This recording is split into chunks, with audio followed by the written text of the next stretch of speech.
Bonjour tout le monde. Alors, aujourd'hui avec cette vidéo, j'aimerais tâcher de répondre à un argument dont je comprends qu'il puisse, au premier abord, donner l'impression de valider l'hypothèse d'un sexisme anti-homme.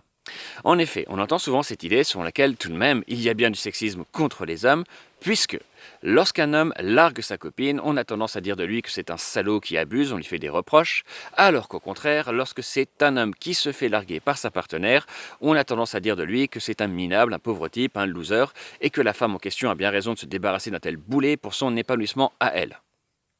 Alors, commençons par accepter que ce soit effectivement ainsi que l'on voit les choses.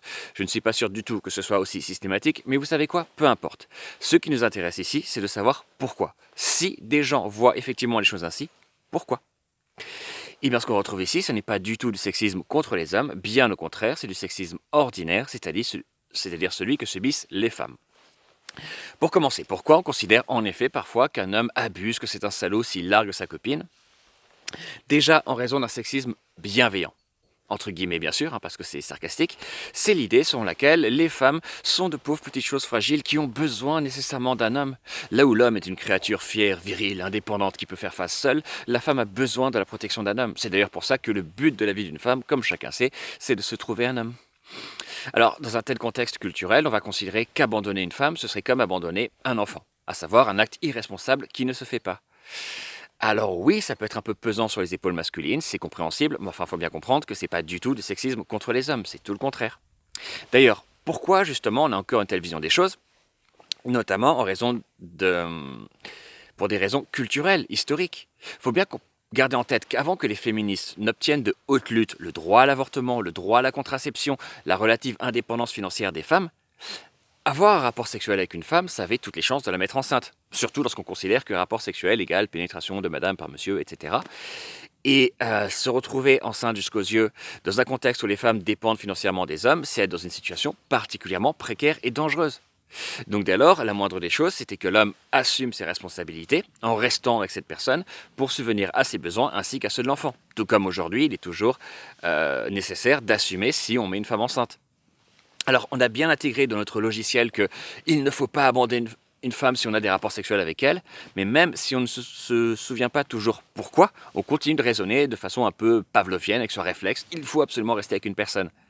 Et donc, ce qu'on retrouve ici, là encore, ce n'est pas du tout quelque chose d'hostile aux hommes, bien au contraire. Donc, on utilise une culture particulièrement toxique et sexiste, donc qui est profondément hostile aux femmes, pour justement prétendre démontrer l'existence d'un sexisme anti-homme. On marche sur la tête. Et puis, pourquoi du reste on va souvent considérer qu'un homme doit rester avec une femme, que c'est là le respect d'une sorte d'engagement tacite, que c'est pas bien de l'abandonner si on a été avec elle, si on a eu des rapports sexuels avec elle, mais parce qu'on ne considère pas le fait de rester en couple comme le fait d'une volonté commune, sans cesse renouvelée de rester ensemble, mais au contraire comme le prix à payer dans le cadre d'un marchandage, à savoir le sexe contre le couple contre le sexe.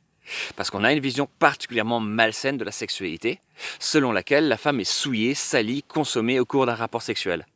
C'est notamment ce qu'on va retrouver dans les grandes religions monothéistes, sous la forme d'une obsession maladive, furieusement malsaine pour la virginité. Et donc dès lors, on considère que respecter une femme, ce n'est pas avoir avec elle des relations sexuelles respectueuses, bienveillantes, égalitaires, consenties. Non, quelle idée, non. Le respect, c'est de contrebalancer l'usage sexuel qu'on fait d'elle, qui est nécessairement dégradant, en restant avec elle dans le cadre du couple, parce que dans le cadre du couple, comme par magie, tout devient respectueux. C'est ce que j'appelle personnellement le modèle de la compensation ou encore l'effet Pinocchio, et je vous assure qu'on sera amené à en reparler. Mais pour vous donner déjà une idée de la chose, imaginez, vous rentrez dans un magasin, vous ouvrez un paquet de chips pour en grignoter quelques-unes, vous comprenez bien que dès lors, vous ne pouvez pas laisser le paquet comme ça. C'est répugnant, vous avez consommé, sali, il est invendable. Donc si vous êtes quelqu'un de bien élevé, ce que vous allez faire, c'est que vous allez prendre votre paquet, passer en caisse et partir avec. Eh bien notre culture considère les femmes exactement de la même manière, à savoir comme des paquets de chips. C'est-à-dire que si vous avez consommé, donc sali, souillé, cette personne a perdu de la valeur, et donc si vous êtes un gentleman, vous devez de rester avec cette personne pour contrebalancer cette perte de valeur. Et donc si vous ne restez pas avec cette personne, donc vous avez quelque part failli à cet engagement-là. C'est d'une perspective absolument réjouissante, n'est-ce pas? Et on voit à quel point c'est bien sûr hostile aux hommes et favorable aux femmes. D'autant que c'est exactement sur cette base culturelle, sur ce mode de pensée qu'on va construire ensuite le slut-shaming. Pourquoi une femme ne se respecte pas si elle a des relations sexuelles en dehors du couple? Mais parce qu'on considère qu'elle accepte d'être consommée sexuellement, salie, souillée, sans pour autant exiger la contrepartie du couple. Et donc puisqu'elle ne se respecte pas, on ne lui doit plus de respect et c'est quand même bien pratique. Donc voilà, on retrouve à chaque fois des éléments qui sont parfaitement hostiles aux femmes. Et ça n'est pas du tout du sexisme contre les hommes. À la limite, ce que les hommes vont subir, c'est un effet secondaire du sexisme que subissent les femmes. Maintenant, dans l'autre sens, pourquoi, au contraire, lorsque c'est un homme qui se fait larguer par sa copine, on a en effet parfois tendance à l'humilier, considérer qu'il n'a pas de valeur, que c'est un moins que rien, mais simplement parce que c'est un homme qui perd son faire valoir. En effet, il ne faut pas perdre de vue que dans notre culture, très souvent, on va considérer les femmes comme des outils de mesure de la valeur des hommes. Hein, lorsque les hommes vont faire des conquêtes, lorsqu'ils vont réussir à pécho, ça va faire d'eux des beaux gosses, des tombeurs, des séducteurs, des playboys, et ils vont être valorisés socialement. De même, lorsqu'un homme parvient à obtenir une relation exclusive avec une femme, c'est comme si celle-ci venait apposer un tampon de validation, certifier, reconnaître, approuver le mérite de cet homme. Alors ça, les hommes ne s'en plaignent pas du tout, ils en sont très heureux. C'est d'ailleurs pour ça qu'ils adorent parader avec leurs femmes trophées, comparer leurs tableaux de chasse respectifs. Seulement voilà, c'est à double tranchant. A contrario, lorsque des hommes sont en difficulté, lorsqu'ils n'arrivent pas à choper, lorsqu'ils se prennent des râteaux, lorsqu'ils se font larguer, lorsqu'ils demeurent célibataires involontaires, ou lorsque, honte suprême, ils sont encore puceaux, c'est carrément leur valeur même qui est remise en question. Et dans le cas d'une rupture, la chute est d'autant plus rude qu'un homme n'a aucune excuse. Là où l'homme qui se prend un râteau, qui essuie un refus féminin, peut toujours plaider que cette femme se trompe, qu'elle a tort, qu'elle fait un mauvais choix, qu'elle ne se rend pas compte de ce qu'elle perd, l'homme qui a été en relation avec une femme, pour sa part, c'est quelqu'un qui a eu sa chance. Et dès lors, on considère que si ça n'a pas marché, c'est forcément qu'il n'était pas à la hauteur, et c'est sa valeur même donc qui est remise en question. Et d'ailleurs, ce sont souvent les hommes qui sont les premiers à enfoncer ceux d'entre eux qui se font larguer, parce que les hommes, précisément, se livrent à une féroce compétition entre eux. Alors oui, il est parfaitement absurde, injuste, stupide de considérer que parce qu'une femme décide de mettre un terme à une relation avec un homme, ça prouve instantanément que cet homme n'a pas de mérite, pas de valeur. Absolument.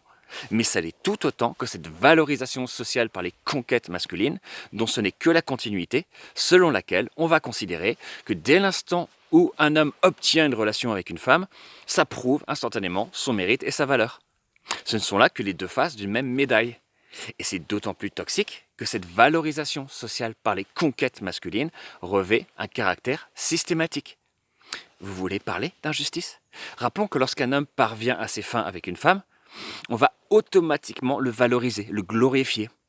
On ne va pas du tout se poser la question de savoir quelle méthode il a pu mettre en œuvre pour parvenir à ses fins.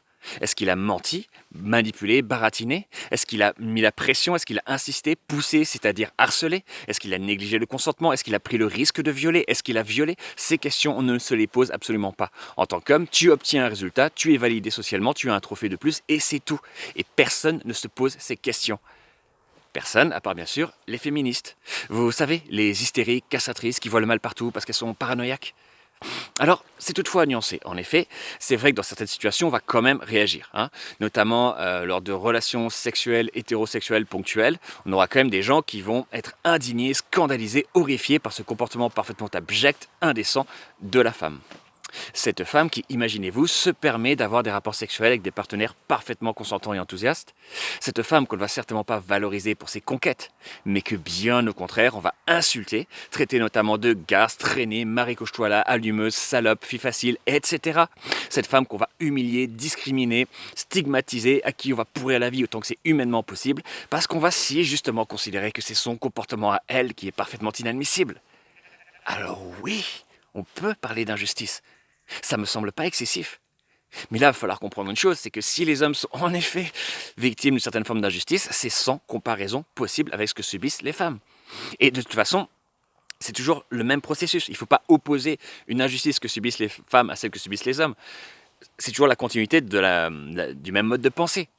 Pourquoi les hommes sont humiliés lorsqu'ils ne font pas de conquête ou se font larguer? Mais parce qu'ils sont valorisés de l'autre côté lorsqu'ils en font, quelles que soient les méthodes qu'ils emploient pour ça. Pourquoi les hommes sont accablés lorsqu'ils se comportent, comme on le dit, comme des salauds lorsqu'ils larguent une petite chose fragile qui est une femme? Parce qu'on considère qu'une femme a forcément besoin d'un homme. Et donc, ce qu'on voit ici, c'est que ce sont les femmes qui subissent cette ultra-violence et les hommes vont, pour leur part, subir des dommages collatéraux. Donc il n'y a pas un sexisme anti-homme qu'il faudrait opposer à un sexisme contre les femmes. Non, il y a un seul sexisme et ce sont les femmes qui en subissent l'ultra-violence sans comparaison possible. Et ensuite, en tant qu'homme, on peut effectivement être amené à en subir des dommages collatéraux, des effets secondaires. Mais si on a un problème avec ces effets secondaires, ça doit être une motivation supplémentaire, qui me paraît du reste pas la plus importante, pour justement attaquer le mal à la racine et combattre ce foutu sexisme. Et donc, il faut bien comprendre ici que le féminisme qui combat ce sexisme, ce n'est pas la cause des femmes, c'est une cause d'intérêt général. Et on a toutes et tous à y gagner à combattre ce sexisme, à soutenir le féminisme. Donc c'est intéressant ici de voir qu'on a des hommes qui vont faire des constats de choses qu'ils subissent, mais qui vont ensuite très mal les interpréter. Et donc c'est au niveau de cette interprétation qu'il faut faire particulièrement attention. Alors justement, j'espère avoir réussi à mettre les choses un peu plus au clair, mais n'hésitez surtout pas à poser des questions, à rebondir, à réagir comme d'habitude. L'essentiel, c'est qu'on en parle et qu'on avance. Pour l'instant, je vous remercie du fond du cœur pour votre écoute. J'espère que c'était intéressant pour vous et je vous dis à très bientôt. D'ici là, prenez bien soin de vous. Encore merci.